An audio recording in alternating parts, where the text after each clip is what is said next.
Once upon a time, I was an economic developer in Maine who helped food companies scale up to the next level.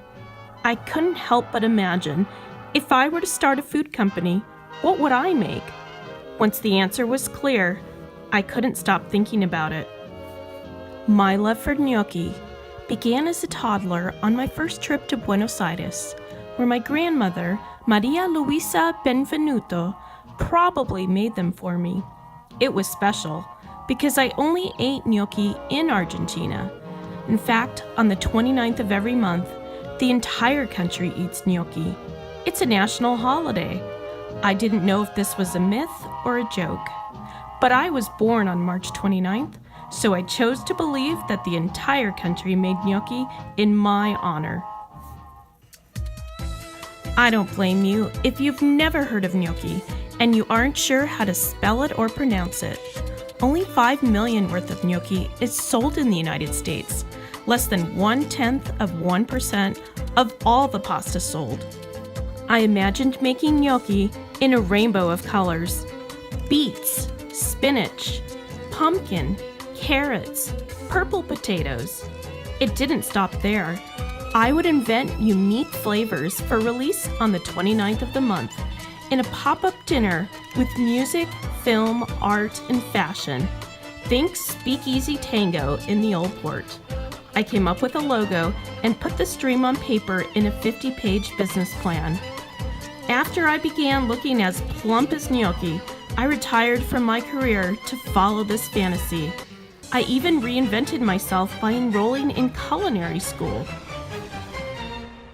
But I had a secret. I had never made gnocchi. I didn't know if I would enjoy making it, and I didn't know if I'd be any good at it. Then fate stepped in. My food and beverage class was charged with planning an Italian dinner. To learn how to make gnocchi, I took a 4-hour class at the Cambridge Culinary School, where we made potato gnocchi from Emilia-Romagna, gnudi from Tuscany, malloredas from Sardinia, pumpkin gnocchi from Lombardy, and gnocchi alla romana from Lazio. Then I taught my classmates to make gnocchi. We made 200 pieces for our pop-up dinner. They looked pretty, but some of them disintegrated in the pot, along with my crazy vision. I'm not gonna lie, I was a bit depressed about the whole thing, so I headed to the mothership.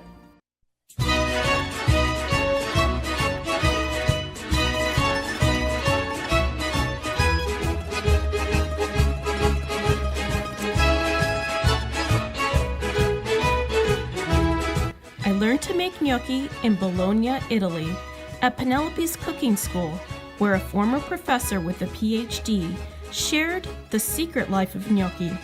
To reduce the water content, potatoes should be baked on rock salt, not boiled. Then you mix the potatoes with the eggs. Only then do you add flour, and only 2 tablespoons compared to the 1 cup we had used. You work the dough until it's not sticky, but you have to be careful not to overwork it. I gave it a go and realized that this dough was more spongy than the dough we had made that night. It made great gnocchi.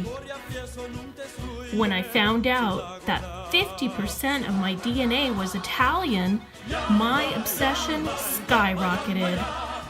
Now here are some other facts I love about gnocchi. Gnocchi was pasta before pasta was invented. Dumplings date back to the Tang Dynasty in China during the 8th century. In the Middle Ages, Italian cookbooks began including recipes for gnocchi made with flour, eggs, cheese, breadcrumbs, nuts, and vegetables. In 1492, Spanish explorers settled the Americas, where they discovered the potato, which had been cultivated by the Incas since 8000 BC. Eventually, the potato made its way to Italy, where it displaced other vegetables in gnocchi. Verona, Italy lays claim to the world's oldest celebration of gnocchi, which dates back to 1531, when famine struck the area. The carnival, held on Good Friday, kicks off with a parade that is led by Father Gnocchi. In Argentina, gnocchi is a comic term for a government worker who does little work but shows up to collect their paycheck on the 29th of the month.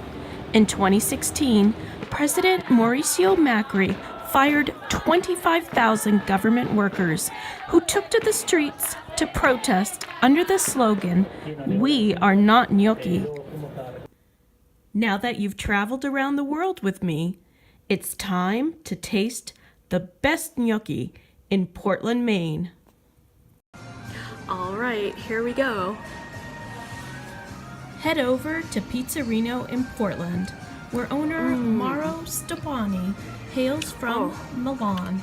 Here you can have the gnocchi bolognese in the old world style, the way it's meant to be. Gnocchi is definitely more than pasta. It's a complete meal. It's got potatoes, flour, milk, and salt, and it's very hearty. It also has these amazing little ridges, and the ridges hold the sauce so that you get the whole sensation, the sauce and the pillowy and the softness all at the same time.